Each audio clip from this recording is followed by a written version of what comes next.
Hi everybody, welcome back to 100% Marks. So Newcastle United going to the game on Sunday, 12 o'clock kickoff against West Brom down at the Hawthorns, and of course it's going to be former manager Sam Allardyce in the opposite dugout against Steve Bruce. This is going to be the battle of the dinosaurs at the Hawthorns, as of course we look to try and push away from that relegation zone. And also on Sunday is my birthday as well, so I'm going to hope that Newcastle United can come away from that game with a win, be it a 1-0.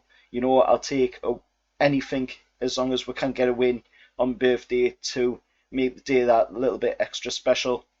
And if we look at, of course, the players that are going to be missing from that game, Callum Wilson looks like he's going to be missing the game, obviously, and he's probably going to be back in time to play the game against Brighton or the game against Tottenham.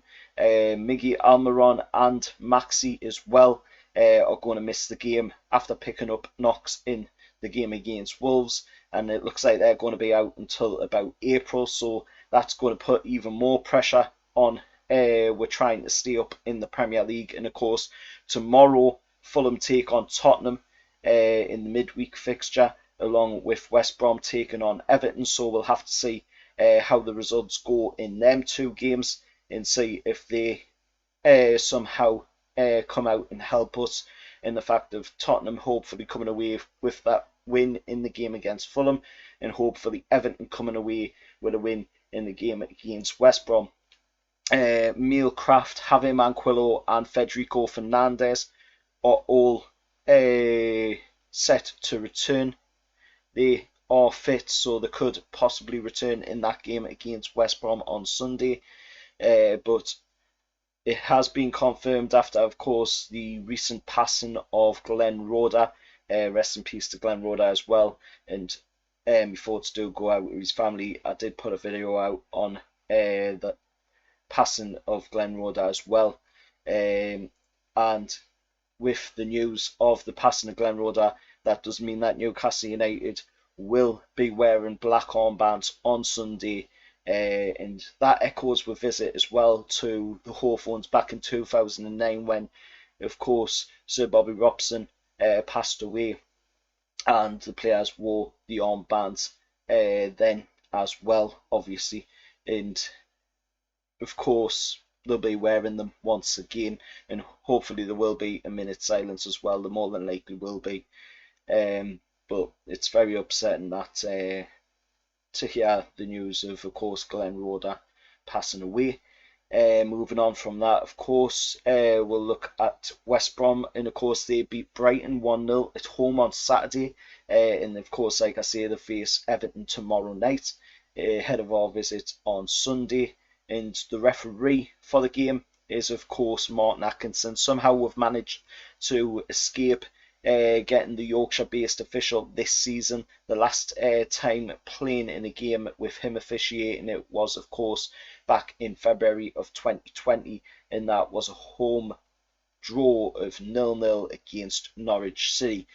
Peter Banks again is going to be residing on VAR once again this season. He hasn't been that great neither for in the games he's officiated or the games that he's officiated on VAR. So we'll have to see how Peter Banks goes about that on Sunday. Hopefully he does a much better job than he did in the game against, I believe it was Chelsea. He was the referee and he wasn't very good in that.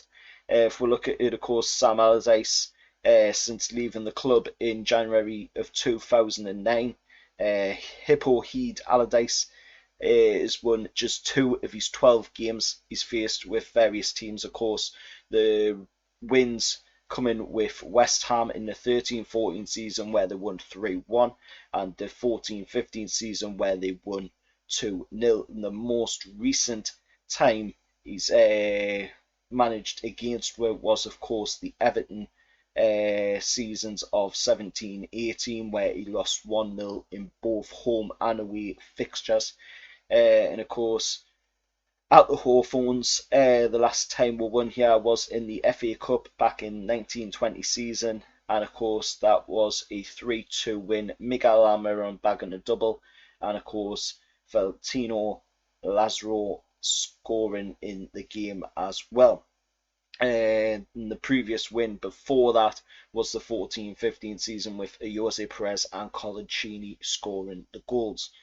So, like I say, hopefully, going into this game on Sunday, we're going into it with the right mentality.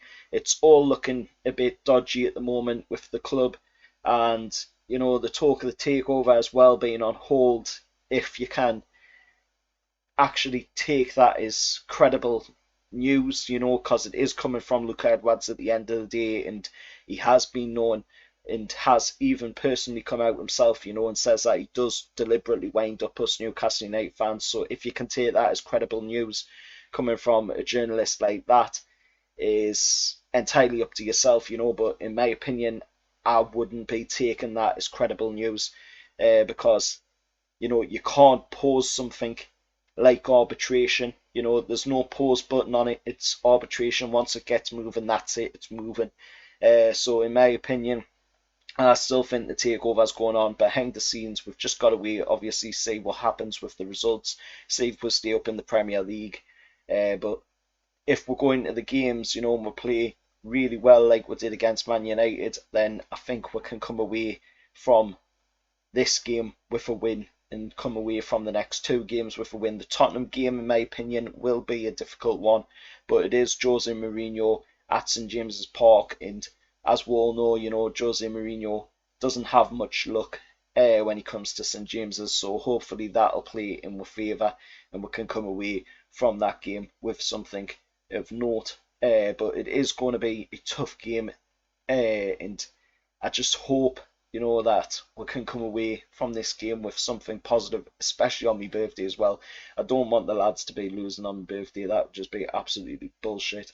But anyway, remember to like, share, subscribe to the channel as well, as I'm on the road to 500 subscribers. And a big thank you as well to the subscribers recently, as it got up to 431 subscribers we're now. So a big thank you to the people that have subscribed. Until next time, I'll see you all there, and how are the lads.